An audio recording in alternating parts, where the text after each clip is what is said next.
Britain में रहने वाली एक महिला ने बताया कि कैसे उसकी 16 साल की बेटी उसके दूसरे पति के साथ घर से भाग गई थी। हद तो तब हो गई जब सौतेले बाप के प्यार में पागल लड़की ने उससे शादी करने की इच्छा जता दी और उसके बाप ने इसके लिए हाँ भी कर दी थी। उस घटना के 12 साल बाद लड़की की मां ने रिश्तों पर से भरोसा उठा देने वाली कहानी सुनाई। वो उसे आकर्षित करने लगी थी।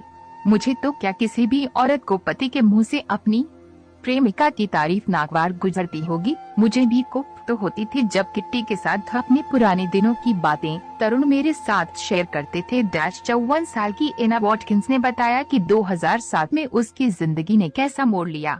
एना ने कहा कि उसने 2004 में डेविड से दूसरी शादी की थी। इसके बाद से ही वो अपनी बेटी और डेविड के साथ रहने लगी थी, लेकिन 2 से 3 साल बाद उसने घर पर कुछ अजीब चीजें नोटिस करना शुरू कर दी।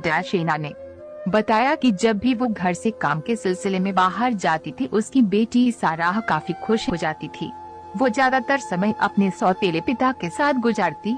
उसका शक तब यकीन में बदल गया जब देर रात साराह को कहीं जाना था और डेविड की जगह उसकी माँ उसे ड्रॉप करने के लिए तैयार हो गई। इस पर साराह बुरी तरह भड़क गई और कहा कि उसे डेविड के साथ ही जाना है।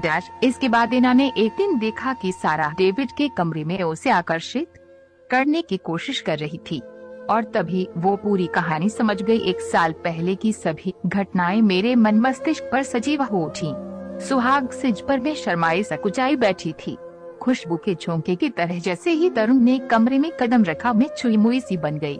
फिर दोनों घर छोड़कर भाग गए। एना का गुस्सा फट पड़ा था। वो अपनी बेटी और दूसरे पति के बीच शुरू हुए नए रिश्ते के बारे में जान चुकी थी।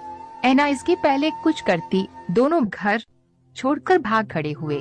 साराह और डेविड ने घर छोड़ने के 2 साल बाद शादी कर ली। साराह तब 18 साल की थी और डेविड की उम्र 59।